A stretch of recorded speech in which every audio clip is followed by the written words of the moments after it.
పహల్గామ్ దాడి ఒక్కసారిగా షాక్ అయ్యారు భారతీయులంతా కూడా. సో పహల్గామ్ దాడి తర్వాత భారతీయుల మానసిక స్థితి ఎలా ఉంది అంటే ఏం చెప్తారు? ఇది చాలా చాలా ఇంపార్టెంట్ అండి. భారతీయుల మనస్తత్వ కోణం 22వ తారీఖున ఏప్రిల్లో ఎవరు వెళ్ళారండి పహల్గామ్కి? జమ్మూ అండ్ కాశ్మీర్లో శాంతి ఉందని మొత్తం భారతదేశం, తమిళనాడు, కర్ణాటక, మహారాష్ట్ర, ఆంధ్రప్రదేశ్ ఇలా 12 రాష్ట్రాల నుండి ఫ్యామిలీస్ అక్కడికి వెళ్ళినాయి పిల్లలతో సమ్మర్లో ఎంజాయ్ చేయడానికి, వేసవి విడిది కాబట్టి. ఈ సమయంలో ఒక్క ఫ్యామిలీ 2 పిల్లలతో వెళ్ళింది, భార్య భర్త. వీళ్ళ ముందు 4 మైనర్ అయిన తీవ్రవాదులు వచ్చి గన్లు పట్టుకుని వేషంలో మారువేషంలో వచ్చి వీళ్ళు ఏదో ఆర్మీ అనుకుంటున్నారు. వాళ్ళు చక్కగా డ్యాన్సులు చేసుకుంటున్నారు, ఫోటోగ్రఫీలు తీసుకుంటున్నారు మొబైల్స్తో. ఆ సమయంలో వచ్చి 2 పిల్లల ముందు, భార్య ముందు ఒక తండ్రిని ఆయన తలకాయ ఛిద్రమయ్యేటట్టు పేల్చేశారు. నీది ఏ మతం రా? ఫ్యాన్ తిప్పి చూసి మతం ఏదో చూశారు. కల్మా చదవమన్నారు, కల్మా చదవలేకపోతే హిందూ అని ధృవీకరించుకున్నారు. హిందూ ముస్లింలు అయితే వదిలేసి హిందూ, ఈయన హిందూ అని ఉంచి ఆయన తల ఛిద్రమయ్యేటట్టు పేల్చేశారు మిషన్ గన్ AK-47 చైనీస్ నుంచి తెచ్చుకున్న గన్నలతో.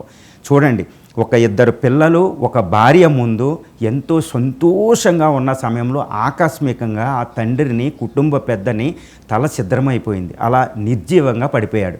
పిల్లల మానసిక స్థితి చూడండి, భార్య మానసిక స్థితి చూడండి, వితంతువైపోయింది, విధవరాలు అయిపోయింది. పిల్లలకి వెంటనే అంతటి సంతోషంలో అగమ్య గోచరం, భవిష్యత్తు అయిపోయింది. ఇది ఒక ఫ్యామిలీకి సంబంధించి చెప్పడంలే, 145 కోట్ల భారతీయుల హృదయాన్ని బద్దలు కొట్టేసింది. ప్రైమ్ మినిస్టర్ గారికి నిద్ర పట్టలే. ఒక్క భారతీయుడు కూడా నిద్రపోయాడండి?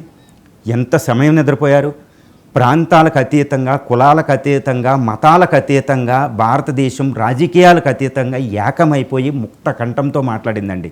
అలా మానసిక కోణాన్ని ఆలోచించండి. అసలు ఎవరైనా కన్నీళ్ళు ఆపుకోగలమా ఈ సందర్భంలో? మనం అసలు కన్నీళ్ళు ఆపుకోవడం సాధ్యమైందా?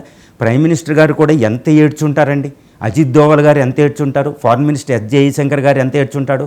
ఆర్మీలో ఫ్యామిలీలకి దూరంగా మంచులో కప్పబడి ఒకటి ఆలోచించండి, 7 లక్షల సైన్యం ఉంది. అరే మేము 4 తీవ్రవాదులను ఆపలేకపోయామా అని వాళ్ళు ఎంత బాధపడి ఉంటారండి. వాళ్ళు తర్వాత వెళ్ళి ఆ తలకాయలు అవి చూసి, ఆ శవాలను చూసి అమిత్ షా గారు ఎంత ఏడ్చుంటారు. ఆ విధంగా భారతదేశం కన్నీళ్లు ఆపుకోలేని పరిస్థితి. ఈ పరిస్థితి ఊహించుకోండి. భావోద్వేగాలు. ప్రైమ్ మినిస్టర్ నిద్రపోలేదు ఆ రోజు నుంచి ఇప్పటివరకు. భారత ఆర్మీ కానీ, భారత నాయకత్వం కానీ, ఈవెన్ రాహుల్ గాంధీ, ఓవైసీ అందరూ కూడా ముక్త కంఠంతో ఏడవడం మొదలైంది. ఇది భారత మానసిక స్థితి.